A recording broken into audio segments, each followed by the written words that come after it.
E aí, turma do segundo ano do ensino médio? Tudo beleza com vocês? Que incrível ter a galera toda reunida para nossa aula de hoje. Bom, a gente vai pegar aqueles números e fórmulas que às vezes parecem chatos nos livros e transformar em conhecimento puro para a vida real. Sério, entender como as nossas escolhas do dia a dia afetam o nosso bolso é, literalmente, um manual de sobrevivência. Então bora lá, porque os dados que a gente trouxe hoje são de cair o queixo.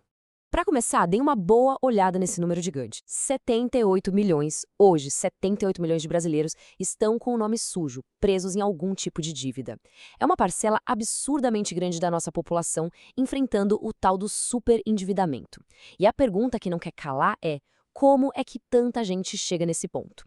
A resposta, turma, muitas vezes começa aqui. 450% ao ano. Sim, acreditem se quiser. Essa é a taxa de juros que o crédito rotativo pode atingir, segundo os dados do Banco Central. Essa é a verdadeira raiz de uma crise nacional gigantesca.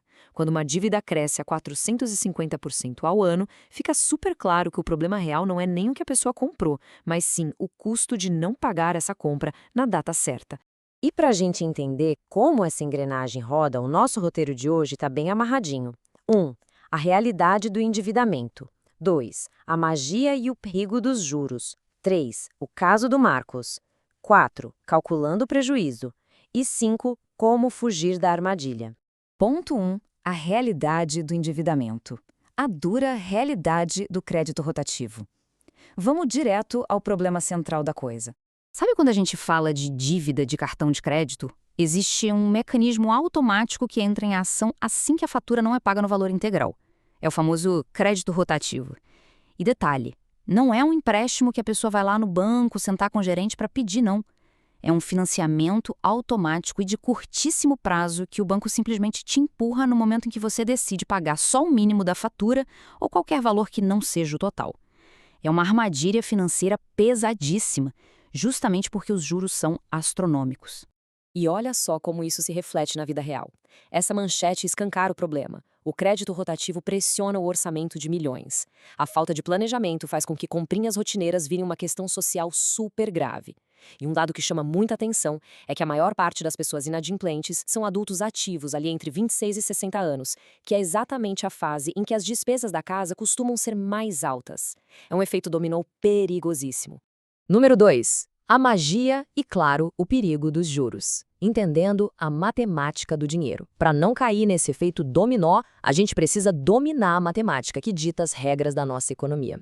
Prestem bastante atenção na diferença de comportamento entre esses dois conceitos. De um lado, a gente tem os juros simples, que crescem de um jeito linear, passinho por passinho. Do outro, os juros compostos, que têm um crescimento exponencial, a famosa bola de neve. O detalhe de ouro que a turma toda precisa gravar é que o sistema financeiro e os bancos usam quase exclusivamente os juros compostos para empréstimos e financiamentos. É sempre juros sobre juros, sem dó. Vamos imaginar que a gente está olhando para a lousa da sala de aula agora. A fórmula geral do montante é capital vezes 1 mais a taxa de juros elevado ao tempo. Então pensa comigo, se alguém investe R$ 500 a uma taxa excelente de 10% ao mês, em 2 meses, essa pessoa não ganha só R$ 50 no mês e mais R$ 50 no outro. Os juros do segundo mês incidem sobre o valor que já cresceu com os juros do primeiro mês.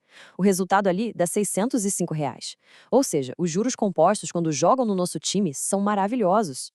Mas olha só o que acontece quando a gente coloca o fator tempo na jogada, aplicando a mesmíssima fórmula para os mesmos R$ 500, com a mesma taxa, só que agora esticando isso para 12 meses. O valor não apenas dobra ou triplica, ele explode para mais de R$ 1.569. O tempo faz os números multiplicarem de um jeito assustador. E, gente, é exatamente essa mesma força colossal que joga contra a gente quando o assunto é uma dívida de cartão. Número 3. O caso do Marcos, um desastre do mundo real.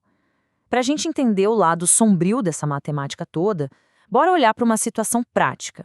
Antes de destrinchar os números do Marcos, pensem um pouquinho. Quanto será que realmente custa atrasar uma dívida? A nossa intuição como ser humano costuma calcular tudo de forma linear, né? Mas como a gente já viu, o mercado não perdoa, ele trabalha puramente no modo exponencial.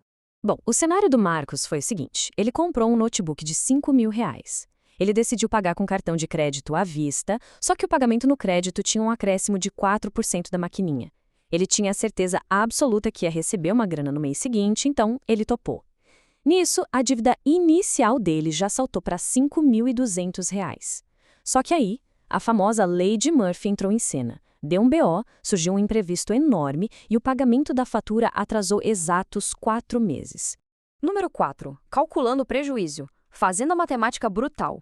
Bora para a parte interativa da aula ver o tamanho do buraco que esses 4 meses de atraso cavaram. Para a gente organizar a cabeça, essas são as variáveis.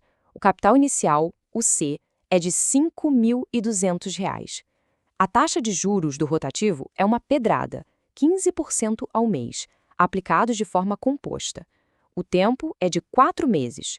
E, para piorar um pouquinho a vida dele, o contrato ainda previa uma multa por atraso de 2% ao mês, em formato de juros simples.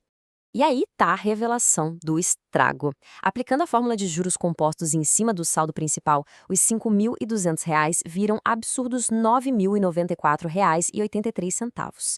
Além disso, ainda tem a multa simples de 2% ao mês sobre o valor inicial, que dá R$ 104 por mês, totalizando R$ 416 de multa no fim dos 4 meses. Juntando a multa com os juros rotativos compostos, o montante final passa da marca de R$ 9.500. Turma, em só 4 meses, o valor quase que dobrou. Eu sei, fazer conta na mão com potência enorme dá um trabalho danado. E é por isso que montar planilhas é uma sacada de gênio na educação financeira. Organizar as variáveis numa tabelinha automatiza totalmente a matemática. É só jogar o capital na célula B1, a taxa na B2, o tempo na B3 e usar a fórmula igual a B1 vezes 1 mais B2 elevado a B3. Visualizar os custos invisíveis de uma dívida nunca foi tão fácil. Isso dá um poder imenso para a gente ter controle real sobre o próprio orçamento. Número 5. Como fugir da armadilha. Passos práticos para a segurança financeira. Depois de ver esse filme de terror matemático do Marcos Clares, a pergunta lógica é: o que a gente faz agora? É hora de passar dos cálculos para a ação. Nossas fontes listam regras de ouro claríssimas, e a principal delas, sem dúvida, é: pague sempre o valor integral da fatura do cartão.